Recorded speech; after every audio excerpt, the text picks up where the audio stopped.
मैया सम्मान योजना बंद होने वाला है और ये सिर्फ मैया सम्मान योजना की बात नहीं है, बल्कि अबुआ आवास, पेंशन जैसे तमाम सामाजिक सुरक्षा वाली योजनाएं भी अब बंद होने की कगार पर है। वजह है केंद्र सरकार ने झारखंड के साथ एक ऐसा सौतेला व्यवहार कर दिया है, एक ऐसा बिल पारित कर दिया है जिसने मानो झारखंड की रीढ़ की हड्डी ही तोड़ दी हो। क्या है पूरा मामला, आइए हम आपको एक एक बात समझाते हैं। देखिए, देश के जिन जिन राज्यों में खनिज संपदा भरी है, केंद्र सरकार उन्हें एडिशनल टैक्स यानी कि सेस दिया करती थी।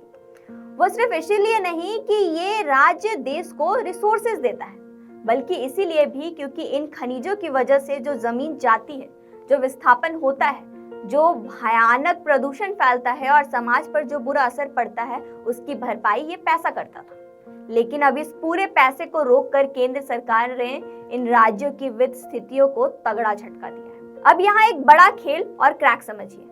बाकी जो खनिज वाले राज्य हैं वो बीजेपी शासित हैं। अगर वहां फंड की कमी होती है तो केंद्र सरकार उनकी झोली भर देगी। लेकिन झारखंड का क्या होगा?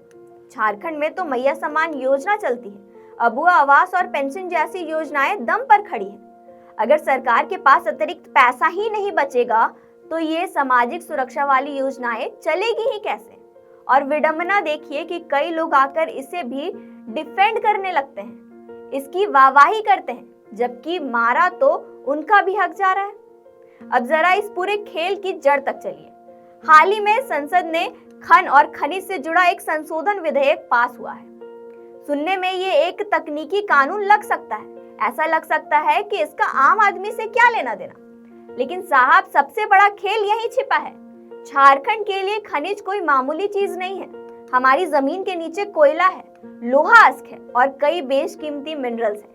देश की बड़ी बड़ी फैक्ट्रियां चलती हैं, बिजली बनती है, उद्योग दौड़ता है और इसी पूरी व्यवस्था में झारखंड के खनिजों का सबसे बड़ा योगदान है। लेकिन ये खनिज को निकालने की कीमत सिर्फ उद्योग नहीं चुकाता, बल्कि झारखंड के लोग चुकाते हैं। जमीन छिनती है, लोग विस्थापित हो जाते हैं, हवा और पानी प्रदूषित होता है। इसीलिए खनिज से मिलने वाला ये पैसा सिर्फ सरकार की कमाई नहीं, बल्कि इस पैसे से राज्य अपने विकास और जनता से जुड़ी जन कल्याणकारी योजनाएं चलाता है। लेकिन नए संशोधन विधेयक में राज्यों के खनिज अधिकारों और खनिज वाले जमीनों पर कर और उपकर यानी शेष लगाने की ताकत को ही सीमित कर दिया गया है।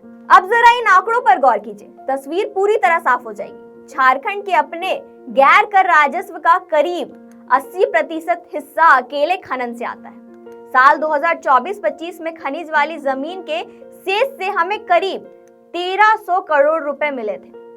2025-26 में यही रकम बढ़कर 7500 करोड़ रुपए हो गई और 2026-27 में इसके बढ़कर लगभग 1300 करोड़ रुपए तक पहुंचने का अनुमान था। अब सोचिए, हजारों करोड़ रुपए की इस कमाई को अगर झटका लगेगा तो चोट सीधे झारखंड के बजट पर पड़ेगा। एक बात बिल्कुल साफ है, इस विधेयक के पास होते ही रातों रात मैया सम्मान योजना बंद नहीं हो जाएगी। लेकिन अगर राज्य की कमाई का ये मुख्य जरिया ही कमजोर पड़ जाएगा तो आने वाले वक्त में इन सामाजिक योजनाओं को लगातार पटरी पर रखना सरकार के लिए बहुत मुश्किल होने वाला है। और यही वजह है कि आज झारखंड सरकार ने इसके खिलाफ भी मोर्चा खोल दिया है। मुख्यमंत्री हेमंत सोरेन ने प्रधानमंत्री नरेंद्र मोदी और राष्ट्रपति द्रौपदी मुर्मू को पत्र लिखकर इस विधेयक पर दोबारा विचार करने की मांग की है। कांग्रेस नेता राहुल गांधी को भी पत्र लिखकर समर्थन मांगा गया है। सरकार अब इस लड़ाई को सिर्फ कागजों तक सीमित नहीं रखना चाहती, बल्कि सड़कों से लेकर संसद तक विरोध की पूरी तैयारी है।